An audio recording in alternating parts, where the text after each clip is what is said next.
travut.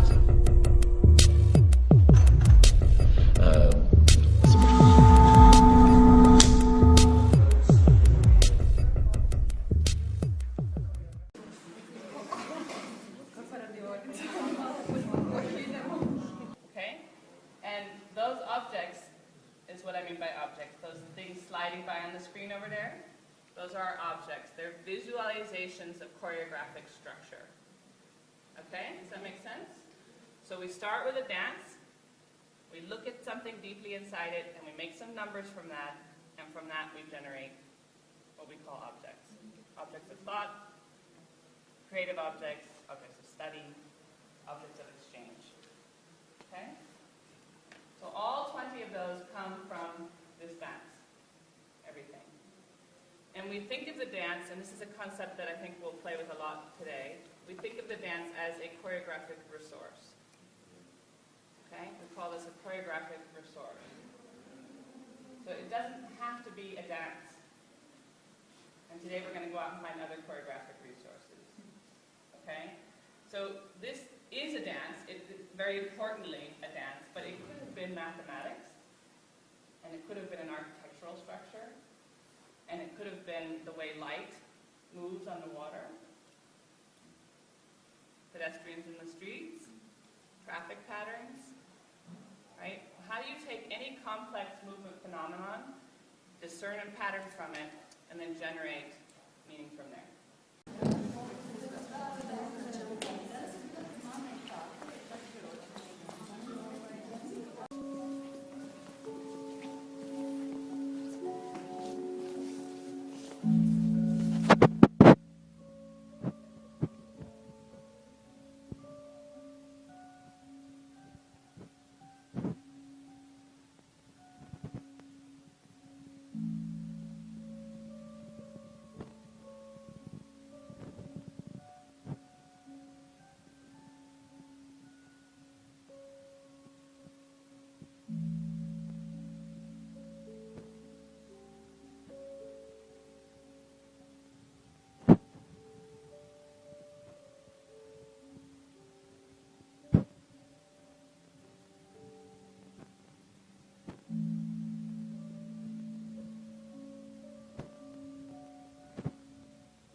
Comes from ballet. It really does come from ballet. Yeah. Long legs. I mean, I see a lot. But long legs. Yeah. Okay, I'll be sure to tell the dancers. Yes, even the boys. Yeah. You're like this. Yeah. Okay, so some sense of fragmentation or disjointed in the body, complexity, conceptual nature to work, maybe a sense of there being ballet.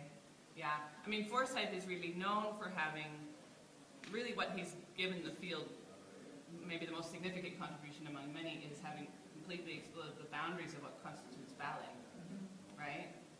Completely opened this up. And yet, he would say he also stays very close to the classical, to his tradition, the classical tradition. And the easiest way for me, when I was learning this from him, to understand that was when he described how they take épaulement, which is a concept in ballet, which most of the dancers here probably experienced, this kind of spiral in the body. And they take this épaulement and they extend it completely, And really, if you actually look at the history of dance, if you look at balancing, so you go petit pas, who petit pas is? Okay. This classical ballets, right? From petit pas to balancing, what was the big, among many, what's the big shift for Amin, who doesn't know this history so much, because he comes from a different disciplinary history? What's the big shift, do you know? Do you have a sense of what balancing really gave ballet? Lines. No? Lines. Off. Off. Follow the leader. So if you feel like you're in front, then you start moving and we follow your action.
Committing to being as exactly in unison as you possibly can.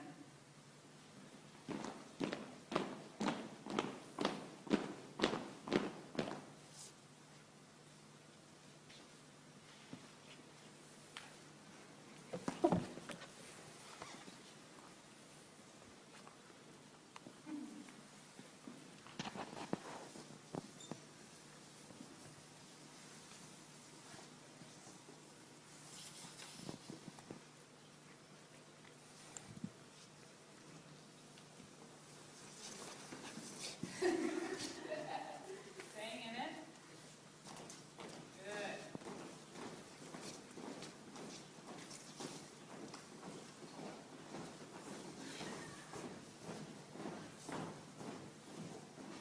Seeing how exact you can be, can you make exactly one action as a group? Very good.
Organization, constructing things for how they work. Yes, there's concept in the work, but the deep kind of practice is systems of organization. So that's part of what we've done in this website, is to take one dance that this artist made and unpack how it's organized. Take apart how it's organized, work with them to understand that, and then make that visible to you. Okay? These sort of, up on point, stuff like this. And Foresight takes, the company really takes a pommel takes that off-center even further and extends the épaulement. So this, the other key word I would love you to associate with Forsyth's work and to look for in it is spiral. There's this like really deep attention to spiraling. Okay? So that's just a little fun. You can choose how long you want to stay apart as that individual who's rebelling.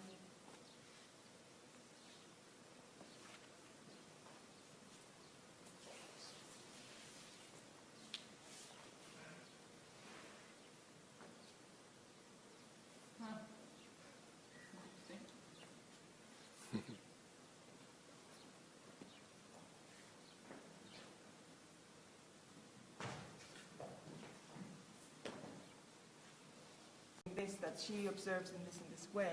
Right. So she must have drawn that and that and that thing. What do you And think? then, I mean, it was still his choreography, but. I mean, Yeah. I was doing the things I remember doing the last time, but trying to interpret her. Exactly.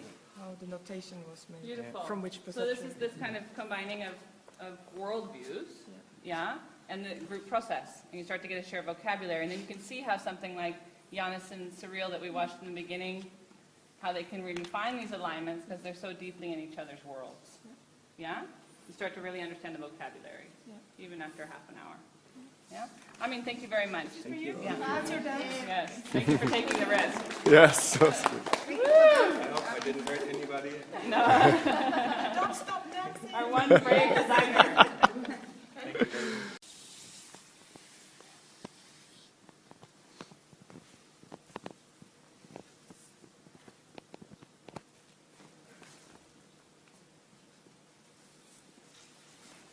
As you keep this group action happening, or you might go, Spider-Man's kind of right, I kind of like this floor thing, but I need to be more specific about whatever it is you get interested in. Say, I really want to show where her hands are specifically. So as you score, you start to create your own taxonomy, your own language, right? And they're all correct. Is there any other kind of, let's see, these are similar, these are beautiful. Okay, this is kind of Kandinsky. It's in between the two, the expressive and the... One middle. Yeah. That's good. Whose is this? And what were you... It's mine. You're drawing for her movement, Yes. and what were you attending to? Pathway as well with, I guess, the rhythm and the arm movement, hands movement. Okay, so you were trying to attend to pathway, rhythm, which is time, and shape. Yeah. Yeah, it's a lot. It's great, and you've got this very kind of structural thing around space that's structuring it, yeah? So it's not the correct pathway anyways, but it's... Yeah, okay, be gentle with yourself. It was 30 seconds. Yeah, no.